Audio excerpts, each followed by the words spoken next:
Big night on Friday over at Penn National. Six stakes races. The Grade 2 Penn Mile, big money up for grabs and some legitimately good horses that are going to be shipping out for the big races. I've got a couple plays on the card. There are three horses I like that are all 10 to 1 on the morning line. Let's see if we can find some value on this Friday card. I'm looking at the past performances at DRF Daily Racing Form. I'm looking at the formulator past performances. You can get these for free when you create a DRF bets account. So when you're wagering with DRF bets, every time you wager $50, you get another free credit for one of these formulator past performance cards.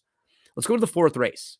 It's $100,000 stakes. It's for Pennsylvania breds going a mile and a 16th on the turf course here. I'm looking at the number 7, Crisper. Now, some things we can look at with this newly turned 4-year-old. His turf form overall is excellent. You can glance pretty quickly at his running style and see, though, that he's a closer.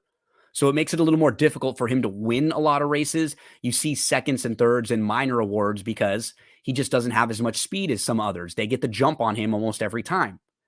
I like the fact that he's now couple months. He hasn't raced since December, so we're talking 6 months off now for him to grow up and mature. This is a barn that's certainly capable with horses coming off of a layoff like this. We can take a look at the formulator database here. We can go to customize the statistics, and we can take a look at layoffs for the barn. So we can see 61 to 180 day layoff. How well does this barn do with layoffs like this? They've had success. 3 for 20, it's a small sample size. These are small numbers, but this is a barn that can get the right horse to win off a particular layoff.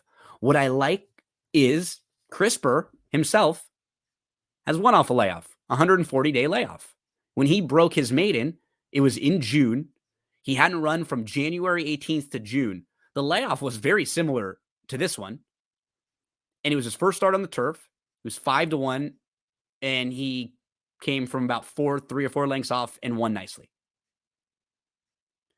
It's a little bit easier sometimes for horses with his running style to make their first start off the bench, because with him, he's going to be taking back and sort of loping along at the back of the pack and then make one late run. He's really going to be running hard for about a quarter mile of the race.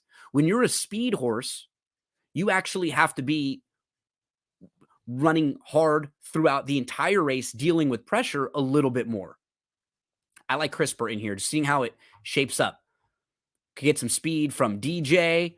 We could get some speed from Caddy's uncle. You get some speed from Byland and C. Nice ace. And He's a Mess. Could see all of them flashing speed. These horses to the outside, too, that are sort of pressers, they could be forced a little bit from out here. I think it sets up well for the number 7, Crisper. 10 to 1 on the morning line.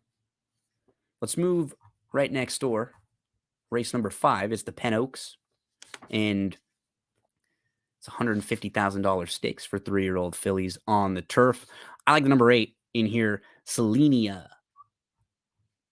So she debuted at Saratoga. She was only 7 to 1 that day, and she had legitimate trouble back in September, on September the 4th.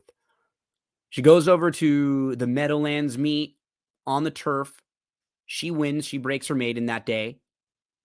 She looked good doing it. She got a nice trip. Then on May the 10th, I was extremely impressed with that effort at Indiana.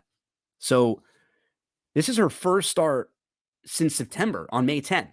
So it's her first start as a 3-year-old. She hasn't run in 9 months, and she has some early traffic. She gets shuffled back to 8th.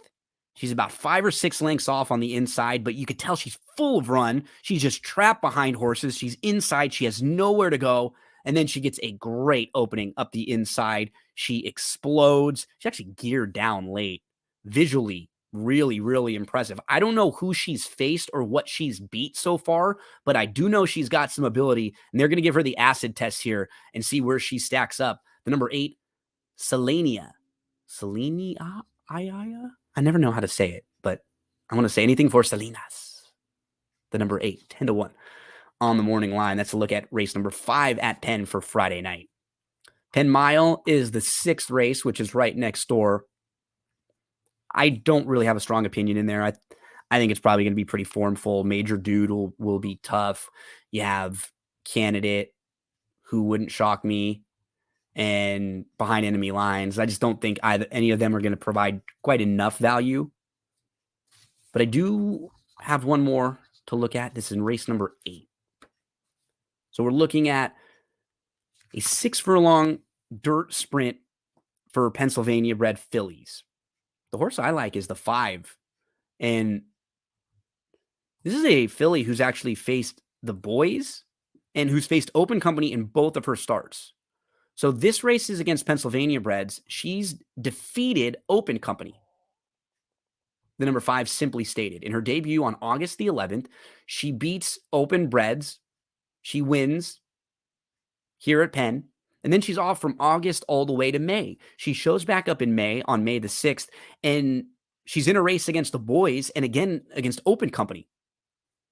She has a good start. She was right with the leaders. She got shuffled inside to 4th. She was about 2 lengths off. The winner that day, Mo Beer, went gate to wire, and this gal was showing some good late energy. Now she moves in with Pennsylvania bred fillies after facing Open Company and the boys. This is a big drop in class for Simply Stated. Second start off the short break. She has that nice running style where she can sit close. Who in this race scares you when you look at the rest of this field?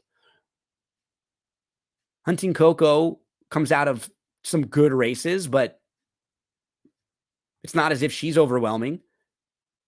Down towards the inside, you have Tappan Josie, who likes to win, but like on speed figures and stuff, she's not necessarily terrifying. Simply Stated, number 5, who is 10-1 on the morning line. Couple plays on a big night at Penn National Friday night. Anytime you're looking to play the races, drf.com is the place to play. If you sign up for a DRF Bets account right now, and they're offering you a great promotion to do so, you can actually get these past performances for free. Because every time you stack up $50 wagered, you get another credit for a formulator card. They give you 10 of them right away when you do this deposit match bonus. Good luck at Penn on Friday. Hope everyone has a great weekend.